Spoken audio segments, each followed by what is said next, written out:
rate and instantaneous rate. As it is clear from the topic, average means it is the average of different rate. It is the rate of a reaction which is measured over a long range of time interval. It is the average of a different rate.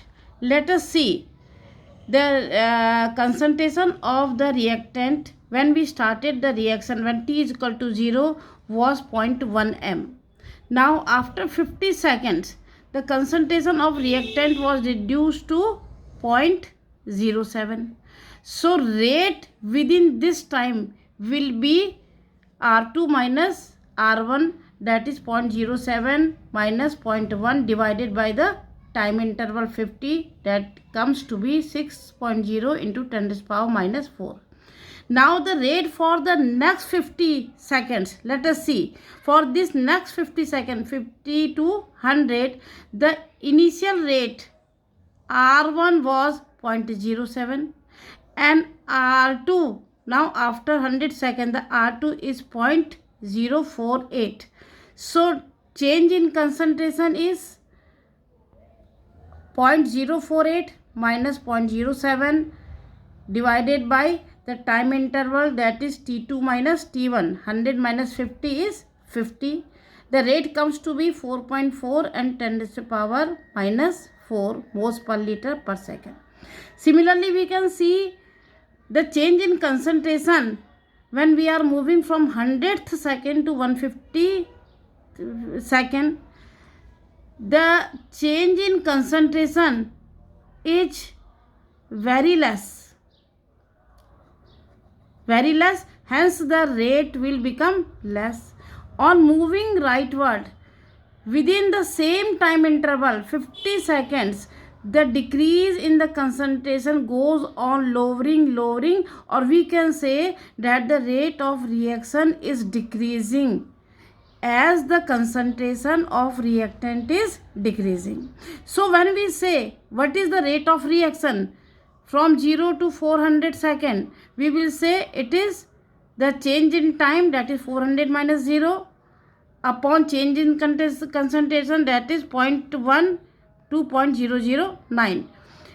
That rate is called average rate because it is the average of all type of rates, which could be larger, which could be smaller. That is why it is an average rate and does not give us the correct idea about the actual rate of reaction, because the rate of reaction is changing every moment. So for this we calculate instantaneous rate. What is instantaneous rate? The rate at a particular moment which depends on the concentration of reactant at that time. The rate at a particular moment of time is called instantaneous rate. The instantaneous rate can be determined by graphically drawing a tangent at the time from the timeline on the concentration time curve, and for either of the reactant or product. This is the concentration of product with time curve. This is the concentration of reactant with time curve. Now suppose we want to know the rate of the reaction at 1/50th second. At this time we want to know the rate of a reaction. So what will we do? We will draw a perpendicular on the concentration curve.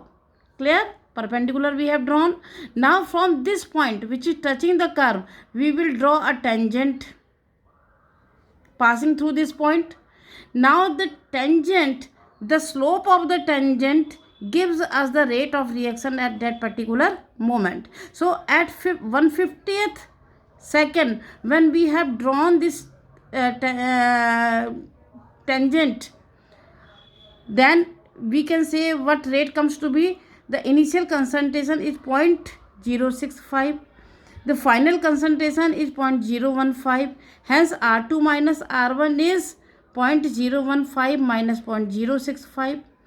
And the time is 150 second, that is T2 minus T1, that is 150 second. Hence the rate comes to be 3.3 into 10 to the power minus 4 moles per liter per second. All the three rates are different from each other and none of the rate could be said to be a perfect rate of the reaction, because this is the rate at this time only. Next moment the rate may change. An average rate, that is the average of different rates. So there is a method to determine the more precise rate of a reaction. What do you do for this? Suppose we have calculated the rate as 50th second. Clear?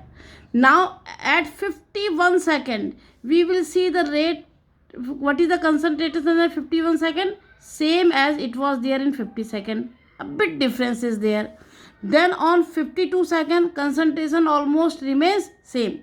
So we take the time interval so small that there is no appreciable change in the concentration for each time interval.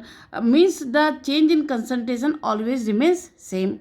So such rate obtained will give us the correct rate of reaction. These small rates, when delta t, change in time, delta t tending to 0, these rates are also called instantaneous rates.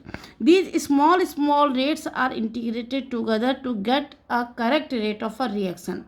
When delta t tending to 0, this differential equation delta r upon delta t becomes dr upon dt when delta t tending to 0.